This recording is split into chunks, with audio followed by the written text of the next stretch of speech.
ओम शांति। शिव बाबा, हमारे अति मीठे प्यारे बाबा, कल्याणकारी बाबा, हम सब आत्माओं को श्रेष्ठ से श्रेष्ठ, महान से महान बनाने के लिए इस कलयुगी सृष्टि के अंत में आकर के हम सभी का कल्याण करते हैं, उद्धार करते हैं।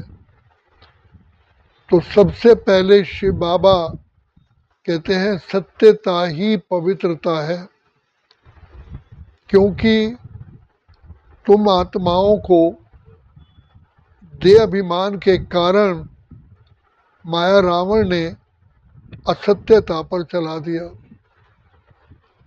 तो सबसे बड़ा असत्य है अपने को देह समझना, क्योंकि ये शरीर तो हमारा वस्त्र है। हम कहते भी हैं ये मेरा शरीर है, एक दिन मुझे छोड़ के जाना है, फिर भी अपने को इतना पक्का बैठ गया है कि नींद में भी सोए हुए होंगे तो भी यही स्मृति रहती है कि मैं देह हूँ। कोई भी आवाज़ लगाएगा तो देह ही समझते हैं, स्वप्न आता है तो भी अपने को देह समझते हैं। तो इतना आत्मा के ऊपर असत्यता का पर्दा आ गया है कि सत्य छुप गया है। इसीलिए शास्त्रों में यही कहा गया है कि नो दाई सेल्फ, अपने आप को पहचानो। तो जब तक आत्मदर्शन नहीं करोगे प्रभु दर्शन हो ही नहीं सकता। तो शिव बाबा को भी, दाता विधाता को, हम बच्चों पर बहुत मेहनत करनी पड़ती है आत्मिक स्मृति में लाने के लिए। बार बार बार बार बाबा कहते हैं बच्चे अपने को आत्मा समझो, क्योंकि आत्मिक स्मृति में आने से ही हमारी उन्नति हो सकती है। क्योंकि उत्थान की सीढ़ी है ही आत्मिक स्मृति, और देह अभिमान पतन की जड़ है। करोड़ों परेशानियां, करोड़ों रोग इस देह अभिमान से ही उत्पन्न होते हैं। तन का रोग, मन का रोग, धन का रोग, परिवार का रोग, समाज का रोग, प्रकृति का रोग, पशु पक्षियों के रोग, सारे इस देह अभिमान की ही जड़ है। जो मनुष्य आत्मा श्रेष्ठ आत्मा थी, आज वो जल करके राख हो गई है इस देह अभिमान के कारण ही। तो बाबा बार बार कहते हैं कि बच्चे, देह अभिमान कोई कम आपका शत्रु नहीं है, सबसे बड़ा महान से महान शत्रु कहो, जहर कहो और अंधकार कहो, ये देह अभिमान ही है।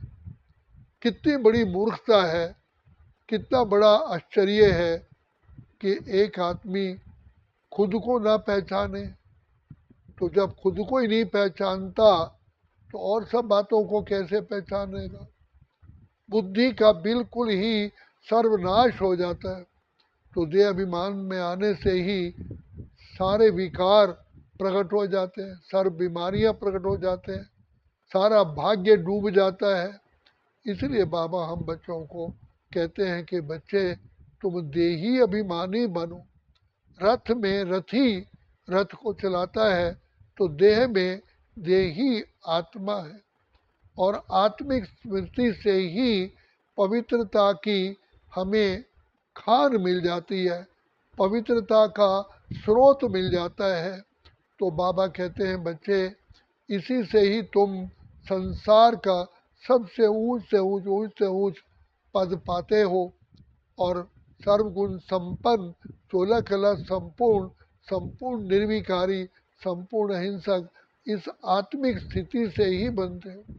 पिता परमात्मा के नैनों के नूर, दिल तख्त नशीन, उसके सिर के ताज, इस आत्मिक स्थिति से ही बनते हो। तो मैंने खुद अनुभव किया है कि जब आत्मिक स्थिति में टिक जाते हैं तो ऐसे लगता है जैसे हम बाबा की बाहों में आ गए हैं। तो ये सबसे बड़ा हमारा पुण्य का खाता जमा होता है, और इसी से ही हमारा डर, भय, जितनी भी वीकनेस है, कमज़ोरी है, सब समाप्त हो जाती है। तन के रोग, मन के, धन के, जन के, परिवार के सारे रोग समाप्त हो जाते हैं। इसलिए बाबा कहते हैं तुम आत्माएं जितना देही अभिमानी बनते हो, आत्मिक स्मृति में रहते हो, तो तुम विकर्माजीत बनते हो। तुम अपने स्वराज्याधिकारी बनते हो, तो जैसे ही स्वराज्याधिकारी बनते हो ऐसे ही तुम्हारा विश्व पर राज्य करने का जैसे कि पर्दा खुल जाता है। तो बाबा कहते हैं इसलिए साधारण शब्दों में कहा जाए या एक फोर्सफुल कहा जाए, देह अभिमान ही पतन की जड़ है। तो सब विकारों की माँ देह अभिमान है, और जिसको कहा ignorance is the mother of all diseases. तो सबसे बड़ा इग्नोरेंस, सबसे बड़ा अज्ञान, सबसे बड़ा अंधकार है अपने को देह समझना। तो हम भगवान से मांगते आए, हे प्रभु हमें बुद्धि दे दो, हमें शक्ति दे दो, इतनी शक्ति देना दाता कि मन का विश्वास टूटे ही ना। तो बाबा ने आकर के सबसे पहले ये अमृत की ड्रॉप, अमृत हमारे बुद्धि रूपी नेत्र में डाला है कि बच्चे तुम आत्मा हो। और जिस आत्मा ने आत्मिक स्मृति का अभ्यास किया, उसके सारे पर्दे ही खुल गए। वो बाप समान बन जाता है, क्योंकि बाबा की सारी बुद्धि को, बाबा की बुद्धि को कैच कर लेता है। तो देही अभिमानी बनने से जैसे किसी व्यक्ति की आंखें बिल्कुल ठीक हो जाती हैं, तो दूर दूर तक देख लेता है, उसको रास्ता क्लीन और क्लियर दिखाई देता है। इसी प्रकार से शिव बाबा कहते हैं कि बच्चे तुम देही अभिमानी बनते हो, आत्मिक स्मृति में आते हो, तो ये आत्मा में जो खोया हुआ बल है वो वापिस आ जाता है। ये संजीवनी बूटी है, ये महामंत्र है, ये आत्मा के लिए वरदान है, ये आत्मा के लिए एक उत्थान की सीढ़ी है। तो बाबा हमको बार बार कहते हैं बच्चे तुम आत्मा हो, अजर अमर अविनाशी हो। और ये परम सत्य है कि मैं आत्मा हूँ, अजर अमर अविनाशी हूँ। तो देह अभिमान में आने के कारण ही सारा अंधकार छा जाए।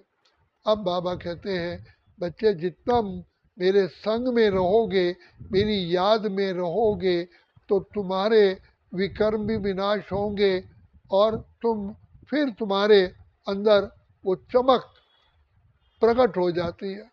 तो बाबा बार बार लास्ट में भी कहा बाबा ने अव्यक्त होने से पहले, निराकारी, निरअहंकारी, निर्विकारी। तो निराकारी स्थिति में टिकने से ही हम निरअहंकारी बनते हैं, निर्विकारी बनते हैं, और निराकारी स्थिति में आने से ही हम प्रभु प्रिय बन जाते हैं। तो बाबा हमको इसलिए कहते हैं सबसे बड़ा फर्स्ट लेसन और लास्ट लेसन यही है।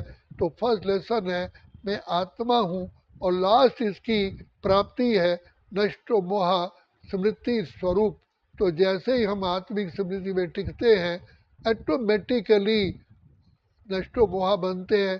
तो नष्टो मोहा बनते ही आत्मा पावन बन जाती है, सारे गुण उसके छलकने शुरू होते हैं, और आत्मा का भाग्य के सितारा सदा के लिए जागृत हो जाता है।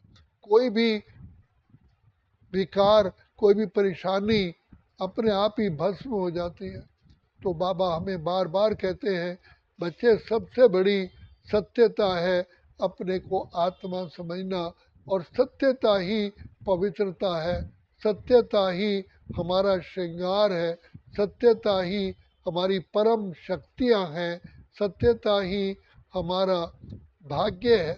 तो सत्यता है सबसे पहले अपने को आत्मा समझना। इसलिए बाबा बार बार हम बच्चों कहते हैं कि बच्चे तुम बच्चे आत्मा हो, अपने को आत्मा समझ करके ही बाबा से मिलन मिलाओगे, तो पिता परमात्मा से आपका स्नेह भरा मिलन होगा, विदेही बन करके विदेही बाप से मिल सकते हो। तो जैसे बिजली की तार के ऊपर से रबड़ हटाया जाता है तो उस बिजली की तार में करंट आता है, इसी प्रकार हम पिता परमात्मा से ज्ञान गुण शक्तियाँ तभी प्राप्त करते हैं जब हम देही अभिमानी बनते हैं। तो इसलिए बाबा इस फर्स्ट लेसन को जोर देते हैं और फर्स्ट लेसन ही हमारा लास्ट लेसन है। यही केवल एकमात्र हिमालय पर्वत की तरह एक उच्च कोटि पद पाने की यही एक विधि है और यही हमारे पिता परमात्मा में आत्मा जाकर के प्रभु प्रेम में समा जाती लीन हो जाती है कि जो पानी का बुदबुदा पानी से निकला और सब समा गया, वास्तव में आत्मा अजर अमर अविनाशी है, प्रभु प्रेम में बंध जाती है। तो इसीलिए बाबा को बांधने का एकमात्र तरीका है वो है आत्मिक स्मृति, जिससे आत्मिक स्मृति में आने से ही ऑटोमेटिकली पिता परमात्मा के नैनों में हमारा वास होता है। इसलिए बाबा कहते हैं कि बच्चे देही अभिमानी बनो और मुझ बाप को याद करो। अच्छा, ओम शांति, ओम शांति, ओम शांति।